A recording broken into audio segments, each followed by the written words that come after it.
Beaucoup de joueurs ont démarré leur carrière en grande pompe, et d'ailleurs pour certains ne l'avaient même pas encore démarré, mais les gens les voyaient déjà comme des futures stars comparés à Messi ou encore à Cristiano Ronaldo, recrutés par les plus grands clubs du monde, adorés par la population football et évidemment titulaire d'énormément de vidéos sur YouTube compilation. Aujourd'hui, retour sur 5 talents gâchés. Per Menez che prova a inserirsi. Vediamo Menez. Menez. Gol! Il colpo di tacco di Jérémy! Che cosa hai fatto Jérémy? Mamma mia Menez! Mamma mia Menez! Le premier joueur, Jérémy Menez. Waouh, quel but incroyable. L'ancien parisien, ancien monégasque évidemment, mais surtout ancien milanais, parce que bon bah voilà, un petit peu à l'apogée on va dire de sa carrière, là où il aurait pu être le meilleur, là où il a le plus marqué les esprits. Bon bah moi évidemment c'est le Paris Saint-Germain que je retiens, mais Jérémy Menez, voilà, joueur de la génération 87 qui a vu passer énormément de talent, mais aussi pas mal de talents gâchés. Menez pour moi c'est presque le parfait entre deux, mais quand même plus un talent gâché. L'ancien international français avait un talent absolument exceptionnel, il aurait pu devenir une des pointures mondialement à son poste, mais il ne jouait malheureusement pas tous les matchs à 100%, voilà, pas de régularité, c'était du 1 match sur 2 et compagnie. Quel dommage. Formé à Sochaux, Jérémy Menez aura la chance de disputer quand même 24 matchs en équipe de France, voilà, c'est quand même pas rien. Et aujourd'hui, il a 36 ans et évolue à Bari en Série B. Une fin de carrière assez tranquille pour l'ancien parisien, l'ancien monégasque. Et évidemment, voilà, on lui souhaite de s'amuser le plus possible pour la fin de sa carrière. Mais merci pour tout, tu nous as bien fait rêver.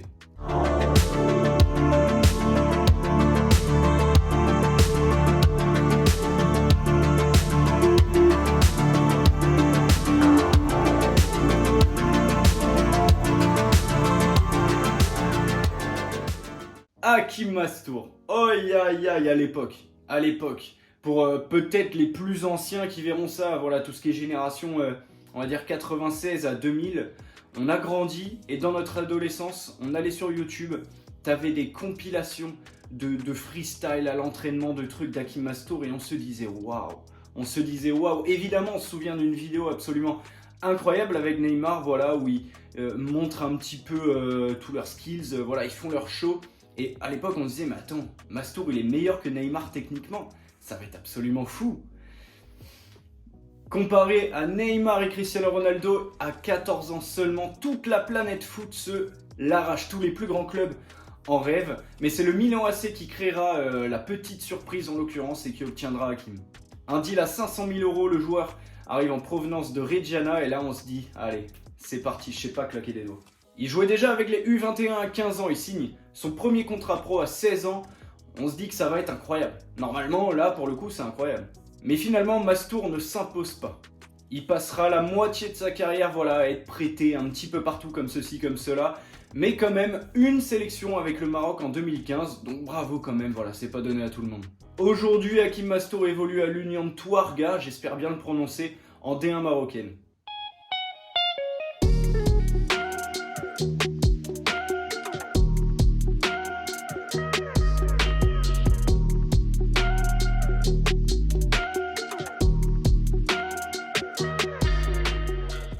Jessé Rodriguez. Nous à Paris on s'en souvient. Pur produit madrilène, le joueur est donc, tu l'auras compris, formé au Real Madrid et sera très rapidement comparé à Cristiano Ronaldo. Entre 2013 et 2016, Jessé Rodriguez s'impose comme un joker de luxe, on va dire un remplaçant hors norme, capable de suppléer des Cristiano Ronaldo ou encore des Gareth Bale avec brio. Avec tellement d'ailleurs de brio que le Paris Saint-Germain se dit que ça serait une bonne idée, peut-être l'affaire du siècle, peut-être l'un des meilleurs transferts de l'histoire du club que d'aller le chercher, voilà un joueur en rotation comparé à Cristiano Ronaldo, extrêmement explosif, utile dès qu'il rentre, beaucoup de buts, marqué l'air de rien à chacune de ses entrées en jeu avec le Real Madrid. Le Paris Saint-Germain se dit allez, c'est lui. La suite elle est catastrophique évidemment, pour ceux qui s'en rappellent, voilà, ça va vous faire sourire, mais plus de sons sortis que de matchs joués avec le Paris Saint-Germain. C'est ce que j'appelle un flop. Un talent énorme qui est gâché par manque de professionnalisme, quelques blessures aussi, mais une hygiène de vie absolument catastrophique malheureusement. En 2021-2022, Jessé Rodriguez s'était plutôt bien relancé avec Las Palmas, 11 buts et 6 passes D. On se disait que ça allait se relancer, voilà, mais pas tant. Ressé évolue actuellement à Coritiba en D1 brésilienne, mais n'a plus joué depuis novembre 2023. Un vrai de vrai talent gâché.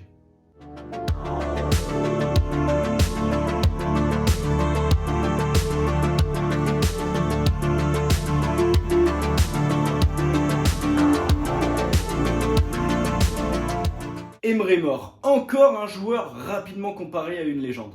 Très jeune comparé à Messi, voilà, avec un surnom, le Messi turc, il rejoindra en 2016 le Borussia Dortmund. Précédemment évoluant à Nordjylland, le joueur faisait rêver toute la planète foot, tous les plus grands clubs, et évidemment sur internet la spéculation était au rendez-vous. Les gens se disaient ça va être exceptionnel, peut-être l'un des meilleurs joueurs du monde, mais au Borussia Dortmund, Emre Mor, ça ne sera que 19 matchs, voilà, qui n'ont pas marqué les mémoires, je vous l'accorde, et il partira par la suite au Celta Vigo. Et malheureusement, l'Espagne ne va pas lui réussir non plus. Seulement 2 buts en plus de 50 matchs, rien de plus. International turc avec quand même 15 sélections avec la Turquie, ce n'est pas donné à tout le monde, il évolue aujourd'hui à Karagümrük en D1 turc. Et maintenant, petite question, 2,4 millions, 26 ans, est-ce qu'il n'y aurait pas encore quelque chose à faire avec lui? Mais pas le PSG, le prenez pas, c'est bon. Non.